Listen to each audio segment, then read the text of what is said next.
All right, let's go ahead. So hello, my name is Steve Smith. I'm the co-founder and CEO of IntelliSpark, and I'm joining you today from Alexandria, Virginia.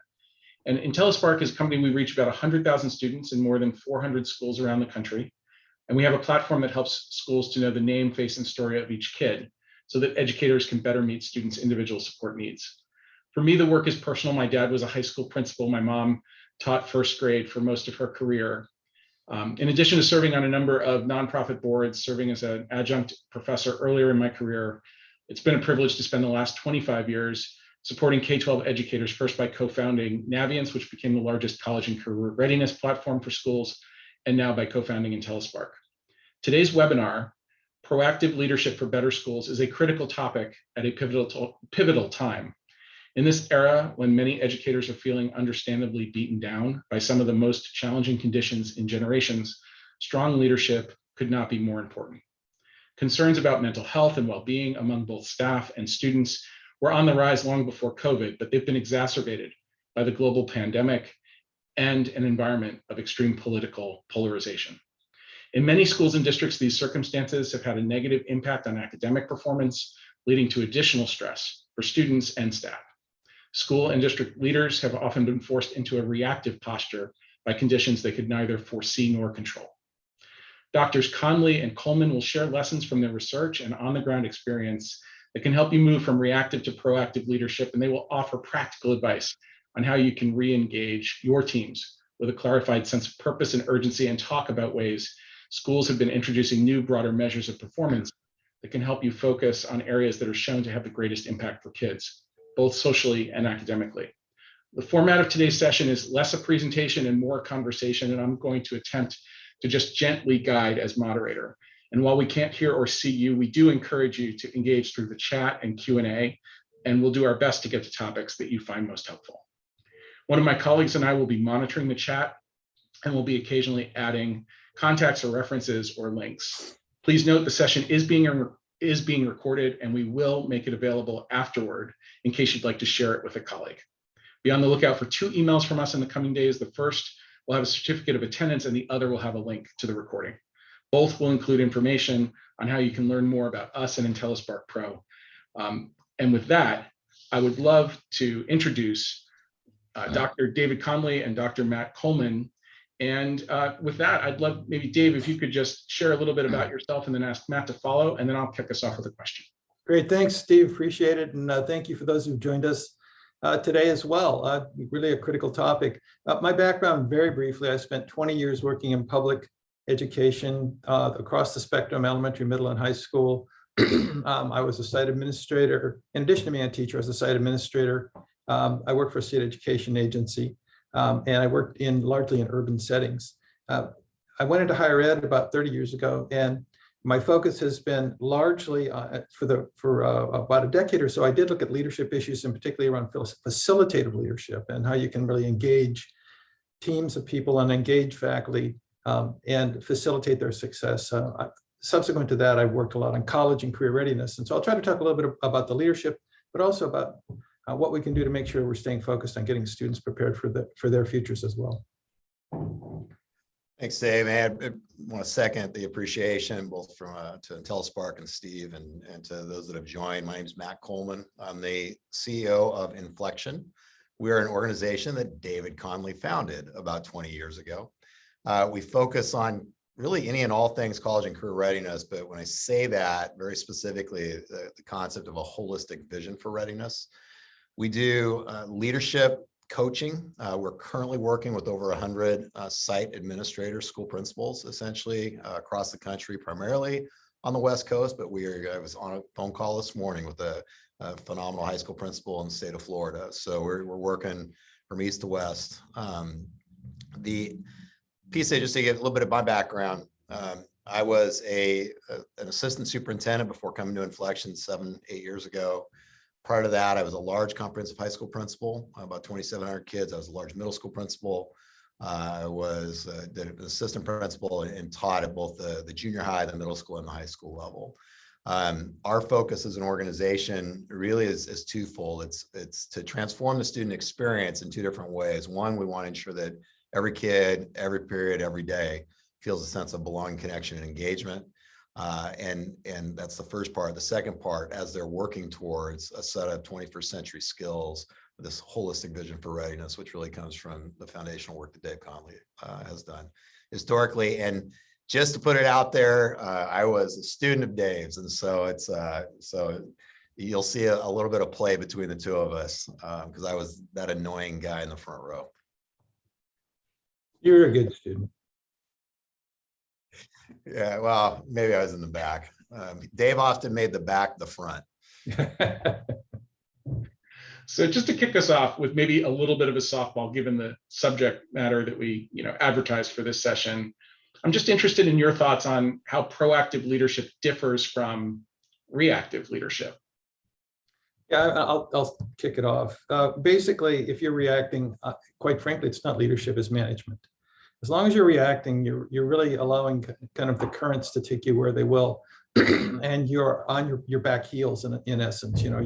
You're simply not able to project forward very well at all when you're in a management type, or particularly reactive management. I mean, I can imagine proactive management as well too, but really, I think when you're looking at what's happening in your school, you really need to ask yourself, how much of your time are you spending letting other forces and factors dictate how you spend your time and the decisions you make, versus you taking charge of that and being able to say, here are the things that I'm doing and I'm putting in place to make sure that we continue moving forward as an organization rather than simply survive. And I think that's really the difference between reactive management and proactive leadership, is the degree to which the organization is in some way moving forward. And I'm going to come back and talk about that later, but let me just stop right there right now and see if Matt wants to chime in. Yeah, I used to talk about, the school year, whether you're at the school level or at the district level, it's more of a marathon than a sprint. But I'm going to use a different. I've shifted that athletic analogy to golf.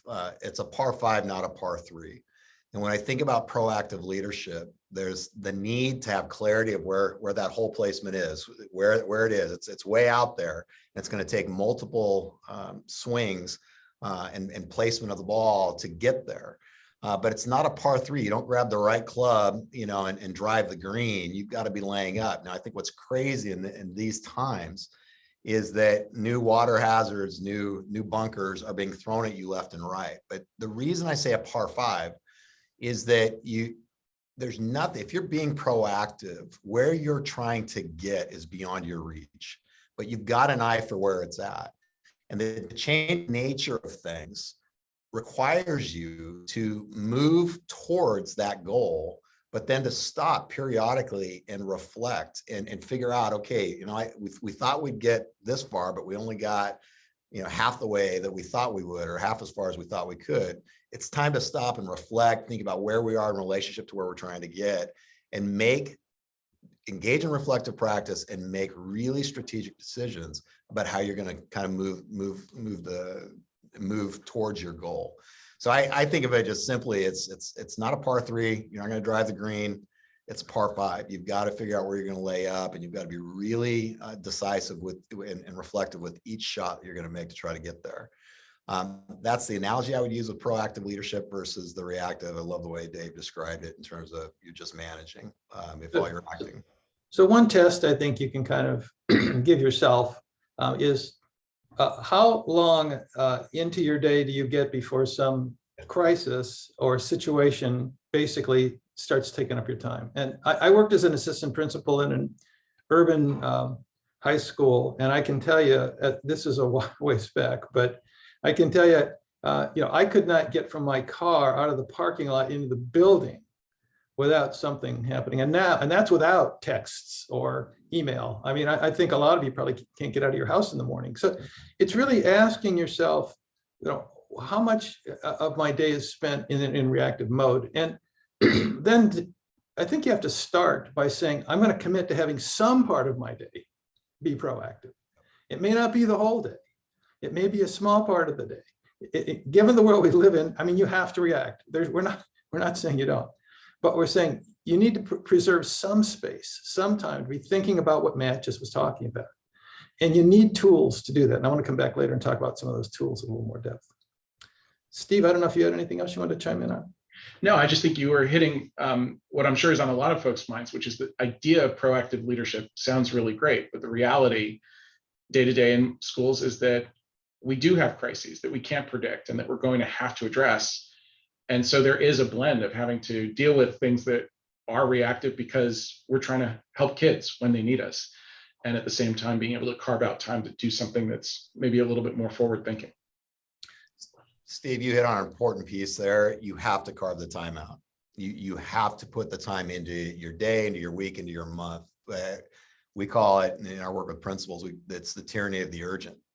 And the reality is the important work that is what you need to be doing to be proactive often gets overwhelmed by the urgent. And so you've got to create the space. You literally have to create the space for the important work to be urgent. Otherwise, all you'll do is react, which is, it's never been more challenging in terms of the tyranny of the urgent than it is today. But you talk about carving that time out. You have to do that intentionally if you're going to be proactive. Can we be really tactical for a minute on that? I want to push on this because I think there's probably folks on this call right now who are saying, I think that sounds great. I would love to do that. I do, literally, I'll block out an hour to go and try to address this issue, to try to, make time for proactive leadership. But from, whether it's from a capacity planning perspective or from a staffing perspective or staff assignment perspective, do you just have any thoughts on how we can make sure that you can protect that kind of time and still have the capacity in the building to take care of issues as they arise on a reactive basis? Well, let me make kind of an overarching comment, and then I'll let Matt jump in. I think he's going to have a lot more specifics too. I mean, it may be at the beginning that you can't really grab a lot of time for yourself because you don't have systems in place that are enabling that to happen. So sometimes you have to step back and say, what kind of self-management systems do we have in place? What systems do we have that allow people in the organization to make the decisions they need to make to solve the problems that face them? Now, some things, like, are we going to have remote learning that individuals can't solve? But when there are issues that individuals can deal with, how do you empower them to do that? How do you provide the resources for them to do it? And how do you get them to develop the mindset that they should be working together to solve some of their own problems? And I've seen schools that are incredibly effective at having internal decision-making and internal teams that do take on an awful lot of these issues, and people want to. I mean, yes, I get it. Teachers are overwhelmed right now, but they're overwhelmed because they're also not in a proactive mindset either. So it's like spreading that proactive mindset through the building and creating opportunities for people to solve some of their own problems and react to some of the situations that they have to deal with is kind of a first step. And without having and I'm going to talk a little bit more about some more detailed systems in a moment, but without having that mindset in the building, without having that feeling that people can take care of some things themselves, everything's going to end up on your desk. The way I used to judge way back when is probably not as accurate anymore, but as I used to train lots of principals. And one of the ways I used to kind of judge whether they were proactive as reactive or reactive was how many keys they had on their keychain. If they had a key to every door in the school, then I knew that they were reactive because nobody could get anything without coming to them to get the key to get it unlocked. But I knew if they had, if that responsibility for people to access different parts of the school and get the equipment they need and solve the problem they need to have, if that was distributed, that was an indication to me that that principal was looking to be more proactive. Matt? Yes, and yes. I'm looking at my keychain right now, trying to figure out. But I think this part of that mindset shift is recognizing that important things are urgent. And if you take those important proactive pieces and you put them into kind of the list of urgent things that are happening, you naturally have to prioritize. But too often what happens is that important work, the work you're doing today, that's going to have a positive impact 18 months from now, that you never get to because well, we can put it off. If you don't elevate that important work into the urgent, it'll never actually, it'll never surface as that thing you're focusing on. So part of it is absolutely a mindset. The other piece is and this just sounds really simple, and I know it's not, but it's where is it in your calendar? I'll use the coaching model that we've got. We've got one-on-one. We're doing some work with about 100 school principals this year. We've got a couple hundred in line for next year. The there's twice a month where they're coming together. I was up to mention, I was on a call this morning with principal in Florida, phenomenal principal. We've got a one-on-one call once a month and it's calendared. And we are hardcore about saying, we will help you keep the important work urgent, but you got to have this call. You have to commit to this time together. 2 weeks later, that principal and I will be in a space, in a networked improvement community with 4 or 5 other high school principals that I'm coaching. And that space is held sacred. And we're really on the front end. It's like, these are times that if you commit to them, will help you keep the important work urgent, and you will move things forward that will make your lives better. You'll have fewer urgent things downstream if you actually do the important work. So literally identifying this is where it's going to be. As a large high school principal, I really struggled in terms of with inclusive leadership. And we went to a model where I think it was every quarter. So basically every 3 to 4 times a year, we actually would get off campus for a half day or a full day. And we'd do a deep dive, but we had to get off campus. And it was at 3 or 4 different times, even within the year. We certainly did a deep dive in the summer, but even a couple of times during the year, we would physically get away to do the deeper work, the important work. And we had to concentrate that time, because it wasn't just my urgent issues, it was everybody's urgent issues. That was when I think about creating the space. It's both in terms of the calendar, but then also sometimes you got to think in terms of physical space. I want to just piggyback on that and the idea of not being alone in your building. Very often being an educational leader is being kind of alone. And what has happened during the last 2 years is what psychologists talk about is your baseline stress level has increased. And what happens when your baseline stress level goes up is you don't even know that you're under stress, because it's your baseline. And that level can rise and rise. And if it's happening gradually, you're not even seeing that it's happening necessarily. But the indicators are, in addition to the extra glass of wine at night, I mean, the indicators are that, you're just never really coming down fully relaxed, fully present, fully there. You're always kind of preoccupied. And it's a human reaction, which is anticipating something going wrong. That's kind of what stress is. It's an anticipation that something is not right or something is going to happen and I need to be on guard. And if you're traumatized enough times, you internalize the stress level and it becomes your norm. And that's kind of one of the definitions of post-traumatic stress disorder, is that you don't get back to a baseline normal, or you periodically just jump up to very high levels of stress. So I'm going to say something that's obvious, but it's worth repeating, and it's worth somebody probably saying it to you, is you need human connections outside of your building and outside of your work, whether that's your social life or if it's a kind of professional connections Matt's talking about with people who are in a similar situation, but not the same situation as you. Just being able to realize you're not in this alone, I think, is really helpful. But the other thing that's so important, and I know you know this, but I just want to say it, it's personal self-care. It's making sure you get enough sleep. Matt worked for a superintendent who slept 4 hours a night. Yeah, good friend of mine. Okay, she could do that. I don't think it's a good idea personally. Eating well, and some form of mindfulness. And even if it's 10 minutes of just listening to calming music, it could be meditation, it could be yoga, it could be exercising, but it's something that brings you back down to a baseline level. And I think that's really important, because your decision-making is going to improve if you can not be under a constant level of high baseline stress. So one thing that I have heard Matt talk a lot about, and he's characterized this as the importance of routines and rituals in schools. And Dave, a few minutes ago, you talked about the importance of systems. And I think, clearly sometimes people hear the word system and they think immediately technology. But it strikes me that maybe there's some overlap here between what Matt is describing as rituals and routines and what you're describing as systems. And I'd just like to maybe talk about that for a minute. And maybe we can start with Matt. What do you mean by rituals and routines, and how does that relate to this concept of proactive leadership? Yeah, I'm going to make the assumption that folks on the call are familiar with the concept of multi-tiered systems of support. And this idea that you've got a universal, and then you provide strategic and intensives, tier 1, tier 2, tier 3.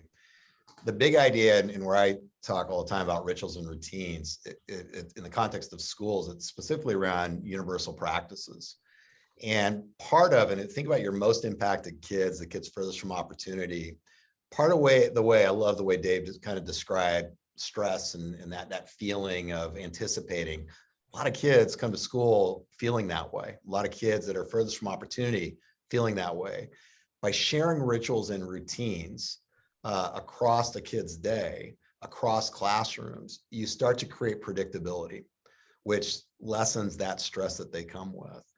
I think you apply that same concept from a leadership standpoint and from a system standpoint in terms of how a school is being led and this whole idea of proactive leadership. There are rituals and routines. I literally was on a call just before this with our COO and our executive assistant planning our board meeting. Well, we have a cadence, and it's going on 5 or 6 years. The pandemic threw a curveball, and it's been a little bit off for a year and a half now, but we're going to get back onto that cadence. This is our ritual and routine. This is the way we do our business. Too often when you're in chaotic situations or in schools, and when I say chaotic situations, there are schools that are, I've been in schools that are just chaotic. There's very little ritual and routine, but I've also seen really, high functioning, fully functional schools that the pandemic just totally knocked them off their foundation. And what we're encouraging folks is get back to those rituals and routines. I like to call them the little things and the key moves that you make. Those are critical. They are what holds your culture and your climate in place. And for adults, and especially in stressful times, and kids, those are those things that give you comfort, because you just kind of know this is what we do and how we do it, and this is what we do day in and day out, week in, week out, year in, year out. So schools are, not environments that are designed to handle a lot of stress and strain and changes and unpredictability. Schools are really not designed to handle unpredictability. And I think Matt really talking about creating predictable environments. At the same time, we do need to have people focused on improvement, not just on going back to the way things were. And Matt's talking about the culture, but also I think the need to continuously improve. And I think building that into your school, building that into your culture helps you to become more resilient and more adaptive in the future. So, I've suggested a couple of things around involving people and giving them, making sure they're in control of the things they can control and so forth, about having a certain mindset, about reducing stress levels. But beyond that, I do think you need some systems. Some of them are technological systems, but some of them are human systems. And the human systems include, a well-established goal-setting mechanism in your school. And there's nothing new and fancy about goal setting, but most organizations don't do it well, quite frankly. But having a clear mission, a vision and a mission, a purpose, having key objectives you're trying to achieve, having outcomes you're trying to reach, and then having people understand that they need to, whether it's basically the staff own that and translate that into their own behaviors and use it to guide their behaviors. And part of your role becomes helping people to achieve what it is they said they wanted to achieve, not necessarily telling them what they need to achieve, but it needs to be guided by a vision. Matt talks a lot about North Star. I hope he'll jump in and talk about that a little bit more. But having that common sense, and Matt's worked at a lot of schools that have really developed this sense of common direction and have these mechanisms in place. Simple mechanisms, not complex, don't take a lot of time, aren't fancy, but they work. And they guide people's behavior, because one of the things about educational leadership is you cannot micromanage when you're responsible for 100 people or 60 people or however many it is that theoretically you're responsible for. They have to make the decisions, and they have to make good ones. And we know we need to make schools more resilient. We know we need to make them environments that are more responsive to diverse learners. We know we need to know more about our students. And there are systems that can help us do that too. There are technological systems, and we'll touch on that in a moment too. But I just want to just reinforce with the idea that as you go back and reestablish normality, hopefully, that at the same time you can be building in the mechanisms that let you have continuous improvement, because that's what really is going to center people and make them get out of the stress mode and really feel like they're doing something meaningful and not just reacting. Yeah, I would add on to that and to the point Dave mentioned around kind of the North Star. The way we think about it is how purposeful is your school or how purposeful is your district? And what we mean by that is, and especially when you're talking about being proactive, managing or surfing the chaos in these crazy times, having clarity of this is who we are, this is what we value, what we believe, what our shared kind of mental models or shared understandings of the world are. That's your identity as an organization, as a district, or as a school. Your purpose is this idea of your North Star. It's what are you trying to get done? And I'll give you an example this morning's call with principal. And he's a phenomenal principal and got an amazing school, big school in a big district in Florida. One of the things I was challenging him a little bit on is their purpose is really not necessarily defined. And so in terms of student outcomes, and so we were distilling down to student agency, and it's like, what do you mean by that? Long story short, it came out as this idea of ownership of learning, having students really take on take the wheel in terms of the driving their own learning within the classroom setting. And to Dave's point, from a rituals and routine standpoint, if ownership of learning is one of our purposes, it's one of our student outcomes that we're driving towards. It's not about everybody doing exactly the same thing. It's about what are the little things and the key moves that teachers make in different contexts, that coaches make in different contexts, that theater directors makes, in their own space that supports kids developing that. And so kind of from a ritual and a routine perspective, what the principal, and this is all geared towards next year, what he's setting his staff up for is this real focus on ownership of learning, but not in we're all going to learn how to do the same thing or move in the same direction. It's more, what are you going to do in your unique setting? What are the little things you're going to do, the key moves you're going to make instructionally to help kids develop the ability to own their own learning? This idea of a North Star, or we would say your purpose, and then your identity. You see me using my hands. It's two anchors, and when you're in the midst of chaos, those anchors become really important because it's really easy to lose sense of who you are in those times, and so to lose sense of what your purpose is. Those anchors and having those be clear keep you in a place where you can continue to be proactive even when it feels like the world may be crumbling around you.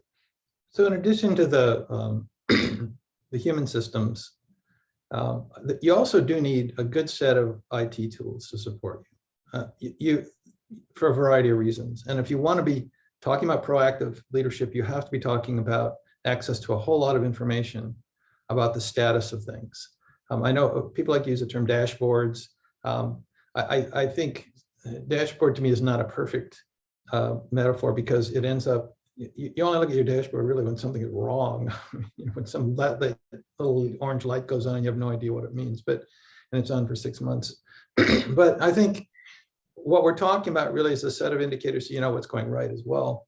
But more importantly, you can manage a lot more complexity, which frees you to be a leader if you have the right kind of IT systems in place. And this is not a commercial for IntelliSpark, but if you take a look at the kind of platform that IntelliSpark has, and others have these too, and there's some great ones that have these, what they let you do is keep track of all the individual students who need more attention, who need more opportunities to interact with adults, or they need more interventions, they need more support. And those students, it's kind of that 80-20 rule, 20% of the students are going to consume 80% of your time. If you can focus on them with solutions that help to track them, to support them, to see what's making a difference for them, what's working for them, that's another thing that's going to free you up to a greater degree and keep you out of the crisis management mode with the, it only takes a handful of students, as you well know, to create a, kind of perpetual chaos within an environment like schooling. I would, just to give a real practical example, what Dave's talking about, a term we're using more and more in our organization, this idea of measures of responsibility. And what we mean by that is systemic responsibility. And I'll give you 3 examples and things that we're working on with schools right now. Belonging, connection, and engagement are, and how kids feel about their sense of belonging, how they feel about being connected, and being connected is feeling cared for and caring for others. and how engaged they are. Really, how are they leaning into the learning? Do they see themselves in the learning? Is it important to them? Those three factors are precursors to learning. You don't really learn unless you engage. Those kids that engage generally are connected. Those kids that are connected feel a sense of belonging. Those are three: belonging, connection, engagement. And there's a whole, we're all doing stuff around inclusive practices, whether it be students with special needs, culturally relevant pedagogy, and sustaining pedagogy. It's all about inclusive practices. But most schools are not measuring what they're responsible for. You do those things to ensure that every kid feels a sense of belonging, connection, and engagement so that they can learn. Yet those are things we typically don't measure. And to today's point, being able to identify what are those proactive, we call measures of responsibility, those things that we're responsible for as a system and as the adults in the system, to basically tee up for kids the opportunity to learn, are things that we generally don't have systems that built into a dashboard that gives us that kind of information. Unfortunately, I probably shouldn't use this term, but we tend to fixate on postmortem measures, right? We'll look at chronic absenteeism. Well, a kid doesn't stop going to school before they stop engaging, before they stop connecting, et cetera. So, as you think about when it comes to the different kinds of systems and the platforms and whatever it is that gives you those indicators, you really be thinking about, okay, what are those things that come before? That's where you want to center your improvement efforts, so that you're not just kind of in this reactionary, often post-mortem mode, where you're looking at information that really does not have an effect on what you're doing. Another way to frame that, Matt, is to figure out what's called root cause. If we can do it's called root cause analysis. It's just a fancy way of figuring out why the heck did that happen. And what we do so often is we end up dealing with what happens rather than with the root cause of why it happened. And yeah, I'll be honest that it's not that easy getting at root causes, but when you're focusing your energy on root cause analysis, you can get over time you'll get this return on the investment of your time that's much larger than simply dealing with the ultimate end of the chain problem that comes from a root cause. And Matt picked one of those root causes, which is students not engaged in learning. I've highlighted another a moment ago, which is kids not connecting to adults in the school, and Matt mentioned that also. But do you know that? Know which kids connect to adults and aren't?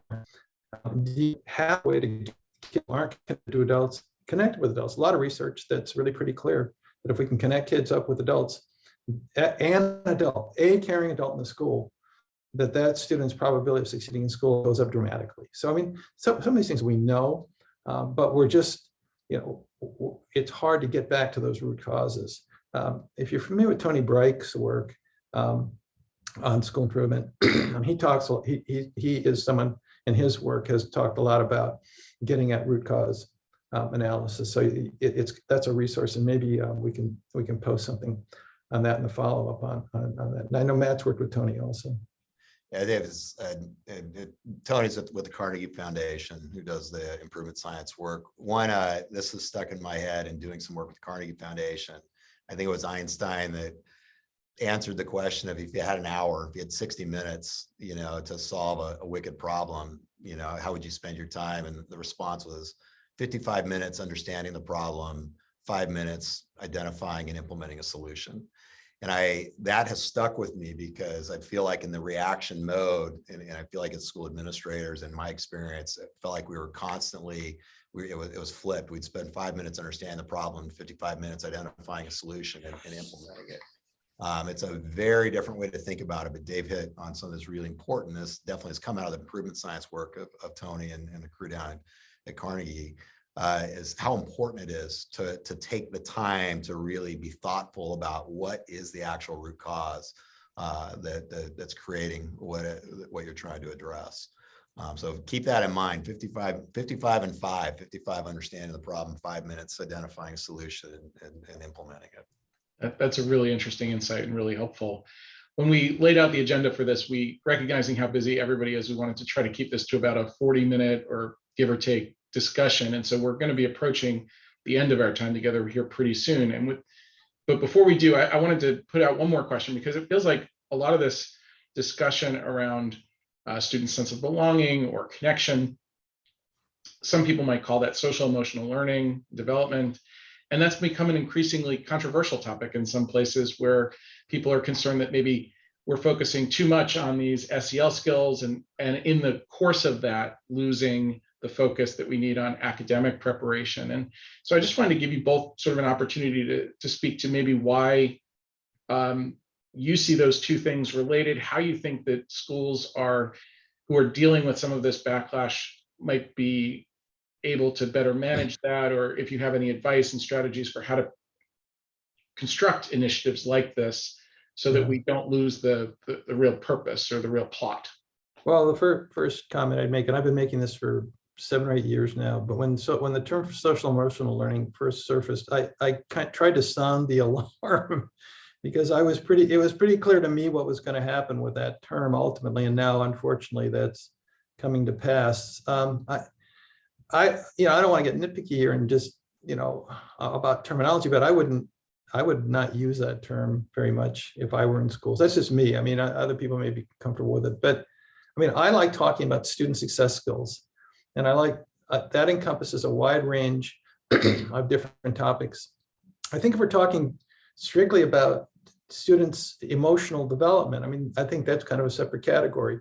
But there's an awful lot that falls into student success skills that covers a lot of what's in SEL. And there, many of the topics that are in there can be covered by that term student success skills. And then I break that down into college readiness success skills and career readiness success skills. And I feel like those things communicate to people.